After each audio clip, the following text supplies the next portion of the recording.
this morning is Current Builders versus Certified. Good morning, Your Honors. May it please the Court, Vincent Vaccarella on behalf of Appellants. With me on brief is Craig Lewis from our office, as well as Jason Bliley, a first-year associate with our office, who participated in the reply brief. The issue before this Court, I'd like to reserve 3 minutes for rebuttal. You're going to reserve 2 minutes? Sorry, Counsel, go ahead. The issue before this Court is whether the lower court erred in entering final judgment against each of the appellants. I'd like to start with the trial court's granting of summary judgment against the bond furnished by Travelers without making any determination as to which statute applied to the bond and without making any determination as to whether all of the procedural prerequisites necessary to perfect a claim against such bond were met. I'd like to first start out by pointing out that this bond was furnished pursuant to Florida Chapter 713, the construction lien law, which requires strict compliance in order for recovery for a claimant against the bond. The lower court adopted the magistrate's report, which essentially determined that because Travelers had provided a bond for this project, that it had essentially agreed to accept responsibility for any claims Was there a that might exist. transcript on the magistrate before the magistrate? There was no transcript of the hearings before the magistrate. So are you complaining that the trial court erred somehow and there was some error with regard to the magistrate's determination? Yes, the magistrate's determination was erroneous as a matter of law, simply because there was nothing in the record that would support a granting of summary judgment under either of these statutes which it referenced in its analysis.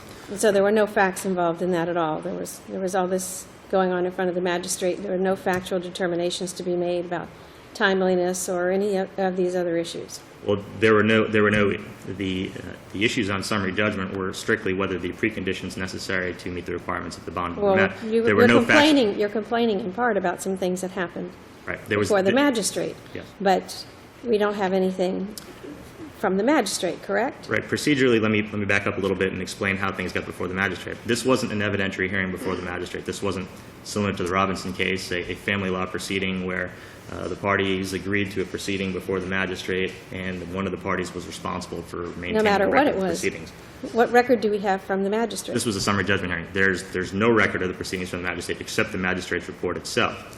Now, in the magistrate's report itself, the magistrate indicates that there was no need to make a determination as to which or either of the statutes applied to the bond, nor was there any need for the magistrate to make a determination as to whether all of the procedural prerequisites for either bond had been met. Essentially, the magistrate found that because Travelers had provided a bond for this project, and because there was apparently some additional bond that had been provided by Travelers that was not the subject of this lawsuit. So you're sort of starting at the end with Travelers that had the bond. So let's go back, because you have complaints about how it started at the beginning. So let's flip it over and go to the beginning with regard to the determinations of liability against the contractor, the corporation that took the property after the contractor corporation dissolved, and the individual involved. Mr. Taylor, I believe is his name. Okay. What is your argument with regard to why there should be no liability assessed against those? Well, with respect to Mr. Taylor, simply stated, there's no basis for any liability for Mr. Taylor. That was an issue that was tried before the court. There was no evidence before the court that Mr. Taylor individually received any direct benefit as a result of the contract that existed between Certified Lower Keys and Current Builders Well, how of Florida. about benefit from the receipt of Unit 51 and the transfer of Unit 51 to the new entity in which Mr. Taylor happened to be?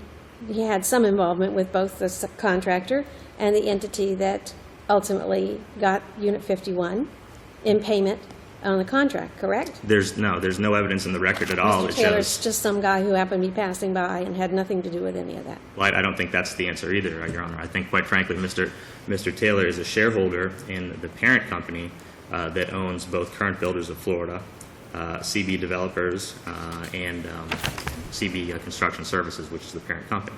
So he is certainly a shareholder in those companies, but by virtue of his position as a shareholder of those companies, it doesn't make him a direct recipient of any benefit that was conferred by certified lower keys on Even the if project. the conveyance of the unit was fraudulent conveyance, as the trial court found? Well, there was the trial court did not find that there was a fraudulent conveyance in this matter. To the contrary, the trial court did not find that there was a fraudulent conveyance in this matter. It instead ruled that there was some sort of indirect benefit that was received by Mr. Taylor by virtue of his position as a shareholder of the parent company of all of those companies. The court made no finding of fraud at all, or?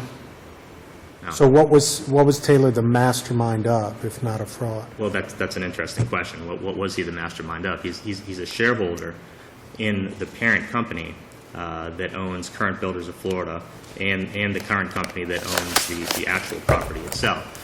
By virtue of that position as a shareholder, that doesn't expose him to individual liability for unjust enrichment in any way.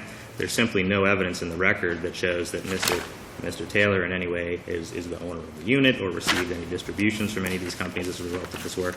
Quite frankly, this is just a breach of contract claim between a subcontractor and a contractor, and the subcontractor filed a far-reaching complaint to try to put pressure on everyone to try to achieve payment before the contractor actually received payment from the owner. It's really not as complicated as it appears. It's not. There was a subcontract, paid when paid. Correct. The contractor says, oh, I never got paid, but he did get a $2.5 million condominium unit from the developer, which the contractor subsequently transferred to another entity, another entity it set up and owned all the stock in. So someone got a $2.5 million condominium in payment of this contract, but the subcontractor never got any money. Right, almost 2 years after the subcontractor had filed the lawsuit. Now, when you say the subcontractor never got the money, that's true. The subcontractor hasn't been paid in this, but there was certainly a payment dispute between the contractor and the subcontractor. And there was a payment bond. Is right? how much money that was owed in this Travelers had the bond. Sure. Travelers had a conditional payment bond on this project pursuant to Florida Statute 713-245. And the bond itself was conditioned upon the contractor having received payment from the owner before Travelers was exposed to any liability under that bond.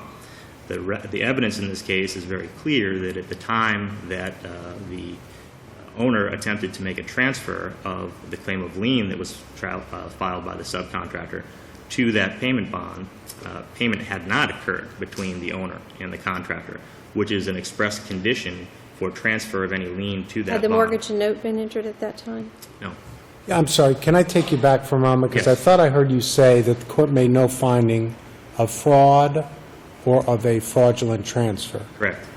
And you're confident of that position? Yes, there's no count in this. There's no part of the judgment that indicates that Mr. Taylor is responsible for fraudulent conveyance or anything like that. So you acknowledge that the court made a finding that there was a fraudulent transfer or an attempt to fraudulently transfer Unit 51 to a related corporation now? There's a portion of the final judgment which references that, but that's not one of the issues that are here on appeal because, quite frankly, there was no judgment entered for fraudulent conveyance. The only But the judgment court that did was- make a finding of a fraudulent transfer in the false and fraudulent attempt to transfer Unit 51, correct? I don't think that that's part of the judgment, Your Honor, quite frankly. I think Based that upon the evidence in this case, and I'm reading from page 3, paragraph 6 of the final judgment, the court finds that CBF was in fact paid in full by the owner as a consequence of the settlement, wherein CBF received the deed to Unit 51. The court further finds that the attempted transfer of Unit 51 to a related corporation and the subsequent dissolution of Current Builders of Florida, CBF, constituted a fraudulent transfer in an attempt to evade the lawful claim of plaintiff and in violation of Florida law. So you don't think it's part of the final judgment? I'm just reading from paragraph 6 So of if the you're final. reading from it, then that's part of the final judgment, but it's certainly not one of the counts or the basis for the entry of judgment. There was no, I don't believe the final judgment Well, includes that's how the trial judge got to unjust enrichment, is this transfer of this unit around to deprive the plaintiff of his recovery on the subcontract. And that was how the trial judge got there. So, this transfer to deprive this individual of this money is how he got to the fact that these entities all along on the row and Mr. Taylor were going to pay this $130,000 after getting a $2.5 million condo or unit. I don't know what the unit is. Counsel, we've let you use all your time plus your rebuttal, but we will give you 2 minutes Thank you. on rebuttal. Counsel? May it please the Court, Peter Reisman for the Appellant, Certified Lower Keys Plumbing. So how did we get all the way down to Mr. Taylor? How did we get from Piercing corporation to corporation? the corporate veil. Once the court found, and this is right in line with your ruling in the Collins Avenue case, once the court found that there was alter ego status, same offices, shareholders, directors, they worked out of the same offices, one CFO for all of the corporations, and that there was fraud involved, he could pierce the corporate veil. That would put liability on CB Development, the My second understanding about corporation. piercing the corporate veil is just because you have same officers and directors in different corporations or even subsidiary corporations doesn't get you to pierce the corporate veil. It has to be some kind of fraud in setting up the second corporation for the purpose of defrauding somebody having to do with it. Or using the corporations to perpetrate a fraud, which is what the judge found in this decided. case. Did you plead a piercing theory? No, because at the time of the pleading, we didn't realize all of the facts. Was it tried? Yes, The issue of piercing was tried? yes. And what was the evidence other than The evidence is- transfer and then the dissolution of Well, the first corporation? the alter ego status and the fraudulent conveyance. And those are really the two elements of the Collins Avenue case. By the way, I did not cite the Collins Avenue case in my table of authorities, and I'd like to make a notice of supplemental authority on that case, because I think it's directly You on can point. file a notice of supplemental authority after, you can put us on notice later in filing, in writing with something with the clerk. That's what I'd like to do. Do you want me to proceed, Your Honor? Continue, you have 10 minutes. Okay. There's one, obviously I'm here to defend a decision which is favorable to my client. There's one aspect of it that I do think requires clarification. The court below found CB Development, the second holder, the second corporation, liable on the basis of unjust enrichment. I don't think there's any problem with that.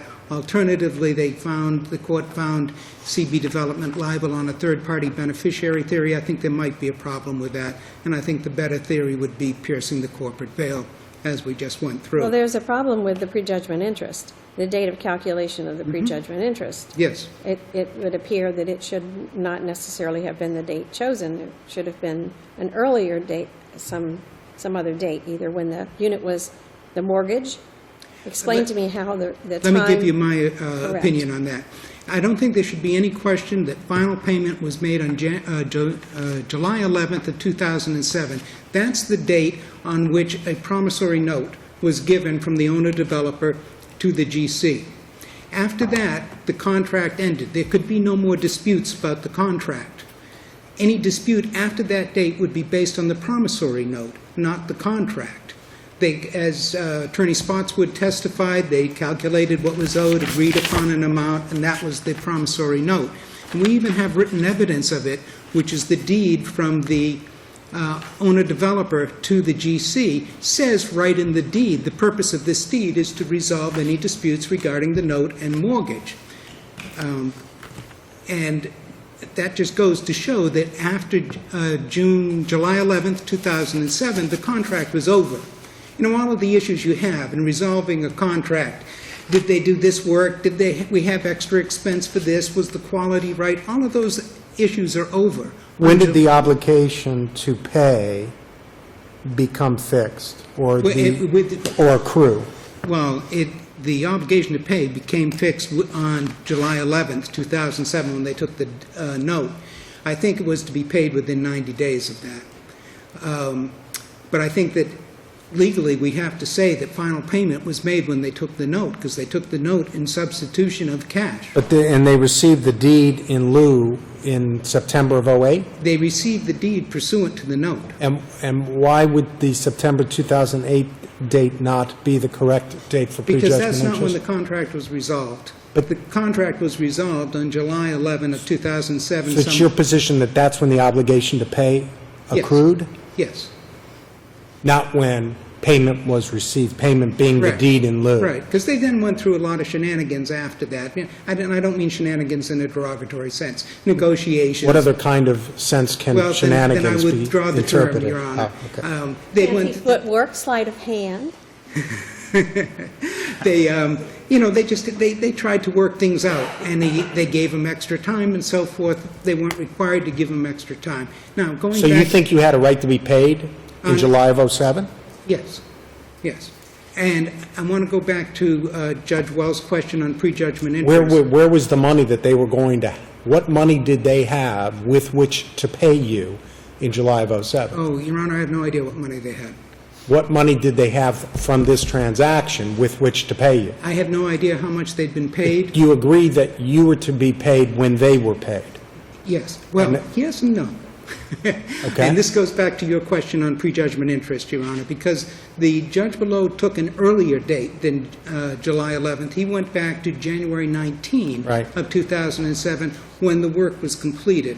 That determination had to have been made under Peacock Construction, which says that a pay-when-paid clause is not a precondition to payment. It is an estimate of a reasonable time at which payment should be made, and it can be interpreted by a court to protect a subcontractor under appropriate circumstances. The circumstance here was that the plumber was substantially complete in September of '05 when it filed its final payment application.